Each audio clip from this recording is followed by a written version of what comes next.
I was a Christian because my family baptized me when I was 2 years old, and then I at some point thought I should become a monk because I really like religion. I thought it gave sense to my life even as a kid. But then after my family didn't really encourage me so much to pursue that, they more encouraged me to become Buddhism or at least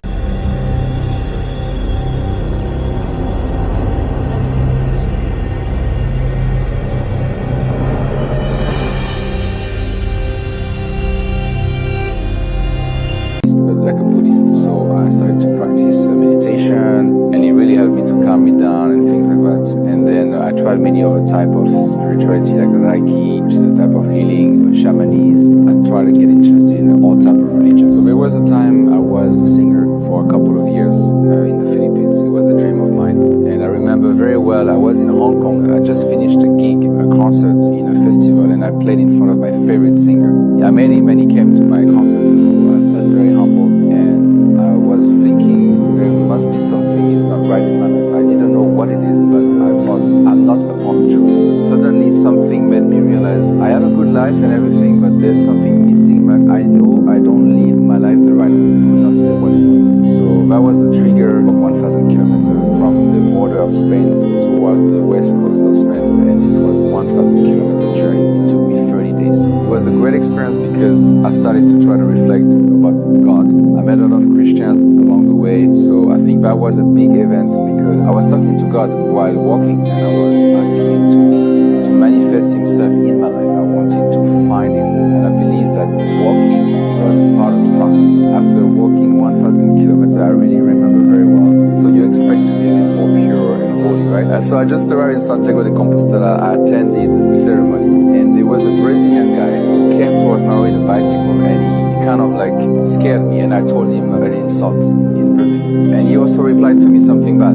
Then I felt so bad because I just walked 1,000 kilometers. I thought I was becoming more holy. So after this event, I realized it's not enough to walk. You need to walk with something that is giving you the guidance to not hurt other people's feelings. The real time I think I really heard about Islam is with 9/11, when actually I started to pay attention to Islam. So the first person that told me about Islam very openly, and the first person I remember is a taxi driver when I was in Abu Dhabi. I had to wait for a flight to catch to the Philippines. I had 6 hours to kill, and I thought I should not stay there, but I'd rather check the landscape and this. I didn't know about Abu Dhabi, so I asked the taxi driver, what can I visit here? And he said, there is a big white masjid, huge masjid. So I said, let's go. And on the way to this masjid, he started to play the radio, and there was this sound that I really loved, and this music really loved in my ear. And I said, what is this music? It talks to my heart. I told him that. And he stopped the car and he said, brother, this is not music, it's the Quran. And he started to preach me about Islam. He said, I really hope you can become Muslim, you and your family, and save yourself from the hellfire. I think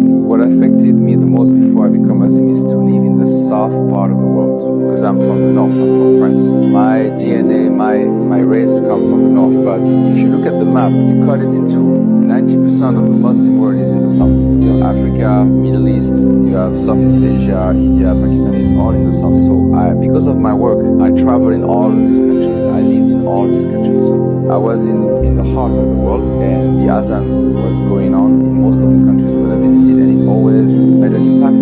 Like I remember one day I was playing soccer in Tanzania with some Africans, and suddenly the Azan started to play, and I was like, wow, this is powerful, this is amazing, I loved it. Then I went to Cyprus, same.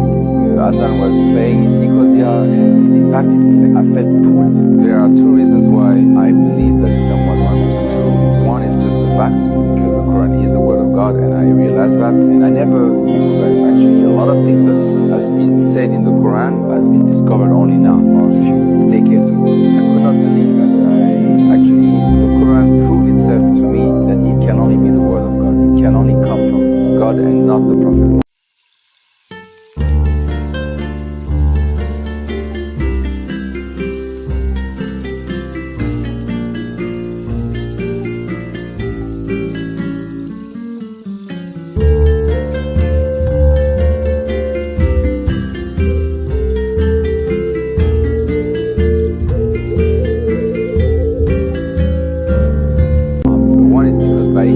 I experienced some miracles, so I'm going to share one with you. So I was searching about God, and I was praying to God, and as I was making that prayer, as a Christian, still, a there were some words on YouTube about one ayat about the Quran about the rain, and at the same time I was reading that ayat, it started to rain in front of my window for 10 seconds. Really literally, but really only in front of my window, not everywhere. I was living on the 30th floor. When I saw that and that ayat, I understood. Allah gave me the answer I wanted, and I started to cry. I was like, I felt so blessed. The defining moment of my conversion, it is the speech of Yusuf Estes, an American preacher that I had the chance to work with and meet after, that explained to a black brother on YouTube what is the difference between the Bible and the Quran. Why he's saying the Quran is the word of God and not the Bible. And he explained so well that after 30 minutes I took my shahada. When I took my shahada, I felt like $1 billion. I felt like if someone comes to me and say, look, you just became Muslim, right? Yes, I will put $1 billion in your bank account, but you have to say in front of everybody you're not a Muslim.